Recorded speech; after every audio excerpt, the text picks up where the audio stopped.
ಹಿಜಾಬ್ ನೋಡಿ ಸಿದ್ದರಾಮಯ್ಯನವರು ಕೇಸರಿ ಶಾಲ್ ಹಾಕೋಲಿಕ್ಕೆ ನಿಷೇಧ. ಇವ್ರಿಗೆ ಯಾರು ಅಧಿಕಾರ ಕೊಟ್ಟಾರಿ? ಹಿಜಾಬ್ಗೆ ನಿಮ್ಮ ಅಧಿಕಾರ ಕೊಟ್ಟಿರಿ ಅಂದಮೇಲೆ ನಾವು ಕೇಸರಿ ಶಾಲೆ ಹಾಕೋ ನಮ್ಮ ಹಕ್ಕದ, ನಮ್ಮ ಧರ್ಮದ ಹಕ್ಕದ. ಜೂನ್ದಾಗ ನಮ್ಮ ಶಾಲೆಗಳು ಪ್ರಾರಂಭ ಆಗ್ತಾವೆ.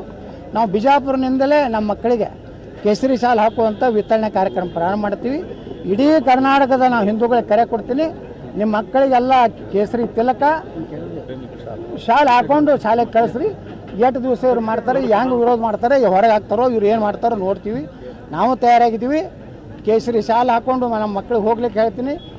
ಹಣೆ ಮೇಲೆ ಕೇಸರಿ ತಿಲಕ ಇಟ್ಕೋರಿ. ಜೈ ಶ್ರೀರಾಮ್ ಅನ್ರಿ. ಇನ್ನು ಮ್ಯಾಗ ಅಟೆಂಡೆನ್ಸ್ ತೊಗೋತಾರೆ. ಮಲ್ಲನಗೌಡ ಪಾಟೀಲ್ ಎಸ್ ಸರ್ ಅನ್ನೋದಿಲ್ಲ, ಜೈ ಶ್ರೀರಾಮ್ ಅನ್ನೋದು. ಹಾಂ, ಮಿಸ್ಟರ್ ಎಕ್ಸ್ ಎಸ್ ಜೈ ಶ್ರೀರಾಮ್. ಸರ್ಗಳಿಗೆ ನಮಸ್ಕಾರ ಮಾಡೋಕೆ ಜೈ ಶ್ರೀರಾಮ್, ತಲೆಬಾಗಿ ನಮಸ್ಕಾರ ಮಾಡೋದು. ನೋಡ್ರಿ, ನಿಮಗೂ ಜೈ ಶ್ರೀರಾಮ್.